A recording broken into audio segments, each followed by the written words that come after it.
Hi guys, welcome to my channel. என்ன video பார்க்க போகிறேன்னா, ஆரி ஒர்க் போடுறதுக்காக நான் ப்ளவுஸ் மார்க் பண்ணலான்னு இருந்தேன். சரி, அது உங்கள்கிட்ட ஒரு வீடியோவாக போட்டு காமிச்சா உங்களுக்கு யூஸ்ஃபுல்லாக இருக்கும்னு சொல்லிட்டு தான் அந்த வீடியோ.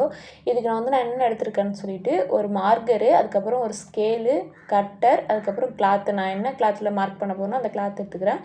எக்ஸ்ட்ரா உள்ள பீசஸ்லாம் கட் பண்ணி எடுத்துக்கிறேன். அப்போ தான் எனக்கு கரெக்டாக இருக்கும் மார்க்கிங் பண்ணுறதுக்கு. அதனால் நான் எப்பயுமே எக்ஸ்ட்ரா உள்ள பீஸ்லாம் கட் பண்ணி எடுத்துருவேன். அப்போ தான் நல்லாயிருக்குன்றதுனால ஃபுல்லாத்தையும் நான் கட்டரை வச்சு கட் பண்ணி எடுத்துகிட்டு ஃபுல்லாமே எடுத்துக்கிறேன். 2 பக்கமும் எந்தெந்த பக்கம் பிசுறு இருக்கோ அந்த பக்கமெல்லாம் கட் பண்ணி எடுத்துக்கிட்டேன். அதுக்கப்புறம் 2 கிளாத்தையும் ஒன்றா ஃபோல்ட் பண்ணிக்கணும். ஆப்போசிட் சைடு வச்சு ஃபோல்ட் பண்ணிக்கிட்டு 2த்தையும் மடித்து விட்டுக்கணும். இங்கே பாருங்கள், இந்த சைட்லேருந்து இந்த சைடு ஃபுல்லாக மடித்து எடுத்துக்கிட்டேன். அப்போ தான் நமக்கு மார்க் பண்ணுறது கரெக்டாக இருக்குன்றதுனால நான் 2 பக்கமும் மடித்து எடுத்துக்கிறேன். மடித்து எடுத்துக்கிட்டு எந்தெந்த பக்கம் சுருக்கெல்லாம் எடுத்து விட்டுக்கணும். இப்போ பாருங்கள், மடித்து எடுத்ததுக்கப்புறம் இப்படி தான் இருக்கும். இப்போ இதில் ஸ்கேல் எடுத்துகிட்டு அதை வச்சு மார்க் போடணும். நம்ம கீழே எப்பயுமே தையலுக்கு கொஞ்சம் கேப் விட்டுட்டு தான் அதுக்கப்புறம் மார்க் பண்ணணும். நான் இவ்வளோ இடம் விட்டுருக்கேன். ஏன்னா நம்ம ஸ்டாண்டில் ஃபிட் பண்ணும்போது கொஞ்சம் நமக்கு ப்ளேஸ் தேவைப்படும். அதனால் கொஞ்சம் இடம் விட்டுட்டு தான் நான் மார்க் பண்ணுறேன். ஃபுல்லாமே ஸ்கேல் வச்சு நான் ஃபுல்லாக மார்க் பண்ணிக்கிறேன். எனக்கு இந்த அளவுக்கு வேணும் அப்படின்னு சொல்லி என்னோடய ப்ளவுஸ் எந்த அளவுக்குன்னு தெரியுன்றதால நான் அந்த ஸ்கேலை வச்சு மார்க் பண்ணிக்கிறேன். இப்போ நம்ம என்ன பண்ண போகிறோம்னா, ப்ளவுஸை 2ஆக மடிச்சுட்டு நம்ம போட்டிருக்கோம் தெரியுமா கோடு, கிளாத்தில் போட்டிருக்கோம்னா அந்த கோட்டு மேலே ப்ளவுஸை வச்சுக்கணும். அதுக்கப்புறம் மேலே ஒரு கை பக்கம் அழுத்தி பிடிச்சிக்கிட்டு சும்மா ரஃப்பாக ஒரு டாட் மாதிரி வச்சுட்டு நம்ம ஏன்னா இது ரஃப்பாக தான் வைக்கிறோம், நமக்கு அதுக்கப்புறம் மட்டும் கரெக்டாக மெஷர்மெண்ட் எடுத்துகிட்டு தான் அதுக்கப்புறம் மார்க் பண்ணணும். சும்மா ரஃப்பாக வச்சுக்கிட்டு இந்த சைடில் இது என்னோடய ப்ளவுஸ் இல்லை, வேற ஒருத்தவங்க ப்ளவுஸு. அவங்க கொஞ்சம் உடம்பு சின்னதாக இருக்கும். சரி, அவங்களுக்கு சும்மா ரஃப்பாக வாங்கிட்டு எனக்கு என்னோடய அளவு தெரியுன்றதுனால நான் அப்படியே ரஃப்பாக மார்க் பண்ணிக்கிறேன். ஃபுல்லாகவே இந்த கைக்கு எப்படி மார்க் பண்ணணும்னா, நம்ம பிடிச்சிருக்க கை பக்கத்தை வச்சுக்கிட்டு அப்படியே சும்மா இதில் மார்க்கரில் ஒரு மார்க் போட்டால் கரெக்டாக வந்துடும். இதுமாரி மார்க் பண்ணிக்கோங்க. அதுக்கப்புறம் இப்போ நம்ம ஸ்கேல் வச்சுட்டு அதில் அச்சா ட்ராயிங் போட போகிறோம். அப்போ தான் நமக்கு கொஞ்சம் ஈஸியாக இருக்கும். இப்போ இந்த ப்ளவுஸ் அளவு 13 இருக்குது. இப்போ இந்த 13ல் நம்ம கரெக்டாக மார்க் பண்ணிக்கிறோம். அது அந்த ப்ளவுஸ் 12 தான் நம்ம கொஞ்சம் எக்ஸ்ட்ரா வச்சுக்கலாம் அப்படின்னு சொல்லி, எனக்கு முதுகு பெருசாக வேண்டதுனால கொஞ்சம் நான் எக்ஸ்ட்ரா வச்சுக்கிறேன். அதுமாரி இப்போ ஒல்லியாக இருக்கவங்களுக்கு 2.5 வைப்பாங்க. கொஞ்சம் முதுகு பெருசாக வேணும்னா 3 வைப்பாங்க. நான் கொஞ்சம் பெருசாக வேணுன்றதுக்காக 3 வைக்கிறேன். 2.5 கூட வச்சுக்கலாம். 2.5 வச்சா மீடியமாக இருக்கும். எனக்கு கொஞ்சம் பெருசாக வேணும். ஏன்னா ஆரி ஒர்க் போடும்போது கொஞ்சம் முதுகு பெருசாக இருந்தால் தான் கொஞ்சம் டிசைன் அழகாக இருக்கும், தெரியும் அழகான்றதுனால நான் 3 வச்சுக்கிறேன். அதேமாரி கீழே லென்த்து எவ்வளோ வேணுமோ அப்படின்னு சொல்லிட்டு அந்த அளவு நான் எடுத்துக்கிறேன். இப்போ நம்ம அளவு இடத்துலேருந்து ஒரு ஸ்கேல் போட்டு கோடு எடுத்துக்கிறோம். அதுக்கப்புறம் இப்போ கீழே இந்த ஸ்கேலை வச்சு கரெக்டாக, ஏன்னா நம்ம 2 பக்கம் புள்ளி வைக்கிறது கோணலை கூட வச்சுருப்போம். அதனால் கரெக்டாக இருக்கான்னு அளவு பார்த்துட்டு அதுக்கப்புறம் தான் மார்க் பண்ணுவோம். நான் 3 அளவு எடுத்திருக்கேன். மேலேயும் எடுத்திருக்கேன், நடுவில் எடுத்திருக்கேன், கீழே எடுத்திருக்கேன். அதை 3த்தையும் இப்போ ஜாயின் பண்ணி விட்டுட்டா கரெக்டாகிடும். அடுத்து நம்ம என்ன பண்ண போகிறோன்னு சொல்லிட்டு இந்த பக்கமும் அதுமாரி மார்க் பண்ணிக்கிறேன். நம்ம இதுலேயும் 3 இருக்கணும். ஏன்னா நம்ம மெஷர்மெண்ட் எடுக்கும்போது கரெக்டாக எடுக்கணும். இல்லைன்னா எப்படி சொல்கிறது, ஒரு மாதிரி இந்த மெஷர்மெண்ட்டை வச்சு தான் அவங்க தைக்க போகிறாங்க. அதனால் இந்த மெஷர்மெண்ட் எடுக்கும்போது கரெக்டாக எடுக்கணும். இப்போ நம்ம ஒரு பாக்ஸ் மாதிரி போட்டுட்டோம். இப்போ இந்த பாக்ஸில் கரெக்டாக இப்போ இந்த ஆம்கோல் இதுக்கு தெரியுமா, சைடு இது, அது நம்ம கோடு போட போகிறோம். ஃபுல்லாக கோடு போட்டுட்டு எக்ஸ்ட்ரா தையலுக்காக நம்ம கொஞ்சம் விட்டுட்டு தான் கட் பண்ணுவாங்க. அதனால் நம்ம மார்க் பண்ணும்போது நிறைய கிளாத்து எக்ஸ்ட்ரா இருக்க கிளாத்து பக்கம் தான் நம்ம மார்க் பண்ணணும். அப்போ தான் அவங்களுக்கு கட் பண்ணி தைக்கிறது கொஞ்சம் ஈஸியாக இருக்கும். இப்போ தையலுக்காக நான் ஒரு கேப் விடுறேன் பாருங்க, அதான் தையலுக்காக. நம்ம சின்னதாக அதே மார்க் பண்ணிட்டா தையலுக்கு இடம் இருக்காதனால நான் கொஞ்சம் எக்ஸ்ட்ரா விட்டுக்கிறேன். அதுக்கப்புறம் நம்ம என்ன பண்ண போகிறோன்னா, இப்போ ரவுண்ட் நெக் தான் வைக்க போகிறேன்.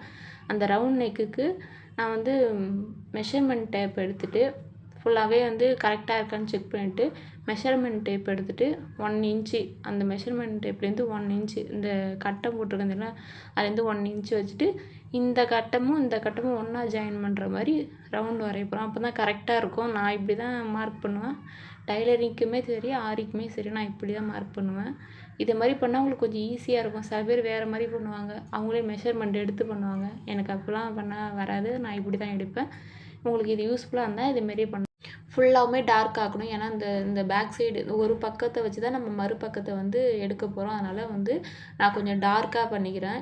ஃபுல்லாகவே இது பாருங்கள், கரெக்டாக இருக்கான்னு செக் பண்ணிவிட்டு 2 கிளாத்தையும் விரித்து போட்டுட்டு இப்போ வந்து அந்த பக்கம் இருக்க முனையை தூக்கி இந்த பக்கம் போடணும். அப்போ தான் வந்து இந்த பக்கத்துலேயும் இந்த பக்கத்துக்கு ட்ரான்ஸ்ஃபர் பண்ண முடியும். பாருங்கள் நான் பண்ணுறத. நான் இப்படி தான் எடுப்பேன். கொஞ்சம் ஈஸியாக இருக்க மாதிரி இருக்கும் எனக்கு. அதனால் வந்து நான் எப்பயுமே வந்து இப்படி தான் எடுப்பேன். ஃபுல்லாமே அளவெலாம் எடுக்க மாட்டேன். ஒரு பக்கத்தை அளவு எடுத்துகிட்டு இந்த கிளாத்தை வந்து ஃபோல்ட் பண்ணிவிட்டு இந்த பக்கத்துக்கு ட்ரான்ஸ்ஃபர் பண்ணிட்டா ஈஸியாகிடும். நமக்கு வந்து மார்க்கர் வந்து கொஞ்சம் மார்க் பண்ணும்போது கொஞ்சம் அச்சா பண்ணிவிட்டா வச்சுக்க ஈஸியாக இருக்கும். அதனால் வந்து நான் கொஞ்சம் அப்படி தான் பண்ணுவேன். ஃபுல்லாத்தையும் வந்து எங்கேயுமே சுருக்கம் இல்லாமல் கரெக்ட் பண்ணிக்கணும். ஏன்னா வந்து கோணல் மண்ணமாக வந்துடும்ன்றதுக்காக நான் ஃபுல்லாத்தையும் கரெக்ட் பண்ணிக்கிட்டு அந்த கரெக்டாக இந்த எட்ஜும் கரெக்டாக இருக்க மாதிரி பார்த்துட்டு அதுக்கப்புறம் என்ன பண்ண போகிறேன்னா ஃபுல்லாத்தையும் வச்சு கையை வச்சு ப்ரெஸ் பண்ணலாம். இல்லை வந்து சும்மா தட்டி விடுவாங்கள்ல, அந்த அச்சு இங்கே பறியணும் அப்படின்னு சொல்கிற மாதிரி அதுமாரி ஃபுல்லாமே தட்டி விடுவேன். அப்போ தான் கொஞ்சம் எனக்கு இது ஈஸியாக இருக்கும். இங்கே பாருங்கள் நான் பண்ணுறத பாருங்கள். இதுமாரி வந்து அந்த எந்தெந்த பக்கம் மார்க் பண்ணியிருக்கோனோ அந்தந்த பக்கம் வச்சு லைட்டாக அப்படி ப்ரெஷ் பண்ணி விடணும். எல்லாம் வேகமாக தட்டி விடுங்க. உங்களுக்கு கை வலிக்கிற மாதிரி இருந்தால் ஓகே. இப்போ பாருங்கள் 2 பக்கம் இந்த பக்கத்தில் இருக்காச்சு, இந்த பக்கம் ட்ரான்ஸ்ஃபர் ஆகிடுச்சு. இப்போ நம்ம அது மேலேயே வரைஞ்சிட்டா நெக்கு வரைஞ்ச மாதிரி ஆகிடும். இப்போ பாருங்கள் நான் எப்படி பண்ணியிருக்கேன்னு. இதை பார்த்துட்டாவே தெரிஞ்சிடும் உங்களுக்கு. கொஞ்சம் ஈஸியாக இருக்கும் பண்ணுறதுக்கு. டக்குன்னு ப்ளவுஸ் கட் பண்ணிடலாம். ஒரு 5 நிமிஷத்தில் கட் பண்ணிடலாம் ப்ளவுஸ். எப்பயுமே வந்து டைலரிங்க்கு வந்து ப்ளவுஸ் வந்து தைக்கிறதோட கட் பண்ணுறது தான் ரொம்ப கஷ்டம். இதை மாதிரி பண்ணால் நீங்கள் ஈஸியாக கட் பண்ணிடலாம். 5 நிமிஷத்தில் ஒரு ப்ளவுஸை கட் பண்ணி முடிச்சிடலாம். இப்போ வந்து நம்ம வந்து எல்லாத்துலேயும் அச்சா டார்க்காக மார்க் போட போகிறோம். இப்போ பாருங்கள் கொஞ்சம் கொஞ்சமாக நான் மார்க் போடுறேன். போட்டுட்டு கரெக்டாக இருக்கான்னு பார்த்துட்டு அதுக்கப்புறம் டார்க்னஸ் கொடுத்துப்பேன். ஏன்னா வந்து நம்ம மார்க் பண்ணுற மாதிரி கோணம் தான் பண்ணிவிடுவோம். அதுக்கப்புறம் இது வந்து டிசி வேறையா, இது வந்து அழிக்க முடியாதுன்றதுனால நான் லைட்டாக கொடுத்துட்டு அதுக்கப்புறம் மேலே வந்து கரெக்டாக பண்ணுவேன். அப்போ தான் கொஞ்சம் எனக்கு ஈஸியாக இருக்கும். நல்லா பாருங்கள் நான் எப்படி பண்ணுறேன்னு பாருங்கள். இந்த 2 ரவுண்டும் ஒன்றா வந்துருச்சு பாருங்கள். அழகாக ரவுண்ட் ஷேப் வந்துருச்சா? இந்த மாதிரி தான் நான் பண்ணுவேன் எப்பயுமே. இப்போ வந்து ஃபுல்லாகவே பேக் சைடு ரெடி ஆகிடும். இங்கே பாருங்கள் எவ்வளோ அழகாக பர்ஃபெக்டாக வந்துருக்கு. கொஞ்சம் கூட பிசுறு தட்டாமல் வந்திருக்கு. இப்போ நம்ம என்ன பண்ண போகிறோன்னா இது கை ரெடி பண்ண போகிறோம். கை ரெடி பண்ணுறதுக்கு அதேமாரி 2 கிளாத்தை ஃபோல்ட் பண்ணி வச்சுக்கணும். ஃபோல்ட் பண்ணி வச்சுக்கிட்டு எல்லாருமே சுருக்கம் இல்லாமல் எடுத்துக்கணும். அந்த கிளாத்தை மடித்து வச்சதுனால அந்த மடித்த பக்கமாகவே தெரியுது. அப்புறம் என்னோடய கை சைஸ் வந்து 6. அந்த 6 மெஷர்மெண்ட் எடுத்துகிட்டு அதில் மார்க் பண்ணிக்கிட்டு ஸ்கேலை வச்சு ஒரு கோடு போட்டுப்பேன். கோடு போட்டதுக்கப்புறம் பாருங்க ஸ்கேலை வச்சு ஒரு கோடு போட்டுக்கணும் ரஃப்பாக. போட்டதுக்கப்புறம் நம்ம வந்து அந்த ப்ளவுஸோட கிளாத்தை வந்து கை கிளாத் இருக்குது தெரியுமா, அந்த கை கிளாத்தை வந்து இது மேலே வச்சு மெஷர்மெண்ட் எடுக்கணும். இங்கே பாருங்கள் கையை வந்து நல்லா சுருக்கம் இல்லாமல் எடுத்துக்கணும். எடுத்துட்டு ப்ளவுஸில் வந்து 5 கை இருக்குது.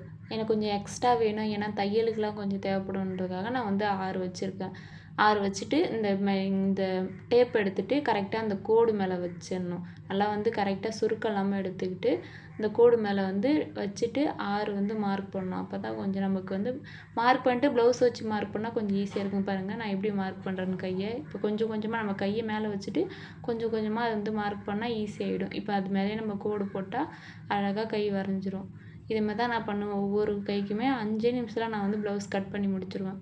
பாருங்கள் கையில் அந்த வளைவுலாம் வரும்ல, அந்த கட் பண்ணுறது அதெல்லாம் அழகாக வரைஞ்சி விட்டுட்டு இப்போ 2த்துக்கும் இடையில கோடு போட்டுட்டா அழகாக ரெடி ஆகிடும் இந்த கை பேட்டர்னு. இந்த கை பேட்டர்ன் கரெக்டாக இருக்கான்னு பாருங்கள். நான் கொஞ்சம் அவங்க வந்து ஒல்லின்னு சொன்னால எனக்கு கொஞ்சம் பெருசாக வேணும், இல்லைனா வந்து கரெக்டாக மெஷர்மெண்ட்டு அதே அளவு எடுத்து பண்ணாமல் கொஞ்சம் எக்ஸ்ட்ரா பண்ணால் சரி எப்போயாவது குண்டானா கூட கொஞ்சம் பிரித்து போட்டுக்கலான்றதுக்காக நான் கொஞ்சம் பெருசாகவே எடுத்திருக்கேன். பாருங்கள் கை பேட்டர்ன் ரெடி ஆகிடுச்சு. இப்போ எக்ஸ்ட்ரா தையலுக்கான ஒரு கோடு போடுறேன். பாருங்கள் கை அழகாகிடுச்சு. இப்போ வந்து நம்ம எல்லாத்தையும் டார்க் பண்ணிவிட்டு அதில் எப்படி பண்ணணும், பேக் சைடு எப்படி பண்ணுமோ நம்ம வந்து ஒரு துணி மேலே இன்னொரு துணி போட்டு ட்ரான்ஸ்ஃபர் பண்ணி எடுத்தோமோ அந்த மாதிரி தான் இதுவும் பண்ண போகிறேன். இப்போ நான் வந்து டார்க்காக வரைஞ்சிருக்கேன். ஃபுல்லாமே டார்க்காக வரைஞ்சிட்டு இப்போ இந்த கிளாத்தை எடுத்துக்கிறேன். எக்ஸ்ட்ரா உள்ள கிளாத்தை எடுத்துகிட்டு மேலே வந்து நல்லா வச்சு விட்டுட்டு ஃபுல்லாக கரெக்டாக துணி எந்த பக்கமும் பிசுறாமல் வச்சு விட்டுட்டு மேலே அப்படியே தட்டி விட போகிறோம். தட்டி விட்டால் அதுலேருந்து இது ட்ரான்ஸ்ஃபர் ஆகிடும். ட்ரான்ஸ்ஃபர் ஆனதுக்கப்புறம் நம்ம வந்து அப்படியே மேலே வந்து கோடு போட்டு விட்டுட்டா சூப்பராக ரெடி ஆகிடும். இதில் வந்து நான் வந்து இந்த கழுத்துக்கு போடுவாங்களா அந்த பேட்டர்ன் மட்டும் போடலை. ஏன்னா வந்து நான் வந்து பேட்ச் ஒர்க் செஞ்சு வச்சுருக்கேன். சரி அதை ஃபிட் பண்ணிக்கலான்னு சொல்லிவிட்டு அதை மட்டும் விட்டுட்டு கைக்கும் கழுத்துக்கு மட்டும் ஆரி ஒர்க் போடலான்னு சொல்லிட்டு ரெடி பண்ணி வச்சுருக்கேன். இந்த வீடியோ உங்களுக்கு யூஸ்ஃபுல்லாக இருக்கும்னு நினைக்கிறேன். ஏன்னா நான் இப்படி தான் பண்ணிகிட்ருக்கேன். உங்களுக்கு இது யூஸ்ஃபுல்லாக இருந்தால் கண்டிப்பாக இதை ட்ரை பண்ணி பார்த்துட்டு எப்படி இருக்குன்னு எனக்கு கமெண்ட்டில் சொல்லுங்கள். அடுத்து நம்ம என்ன பண்ண போகிறோம்னு சொல்லிட்டு ஃபுல்லாமே டார்க்காக போட்டு வச்சுட்டு, ஏன்னா வந்து நான் வந்து கிளாத்தை மடித்து தான் ஸ்டாண்டில் தான் போட போகிறேன். அதனால் வந்து நான் கொஞ்சம் டார்க்காக போட்டுக்கிட்டா எனக்கு கொஞ்சம் ஈஸியாக இருக்கும். நம்ம வந்து ஃப்ரேமில் செட் பண்ணும்போது வந்து அப்படியே இருக்கும். நம்ம ஸ்டாண்டில் செட் பண்ணும்போது கொஞ்சம் அழிஞ்சிரும். அதனால் வந்து நான் டார்க்காக போட்டுக்கிறேன். இது வந்து கை பேட்டர்ன் இவ்வளோ அழகாக இருக்குது பாருங்கள். இப்போ 2மே போட்டிருக்கேன். இந்த வீடியோ எப்படி இருக்குன்னு சொல்லுங்கள்.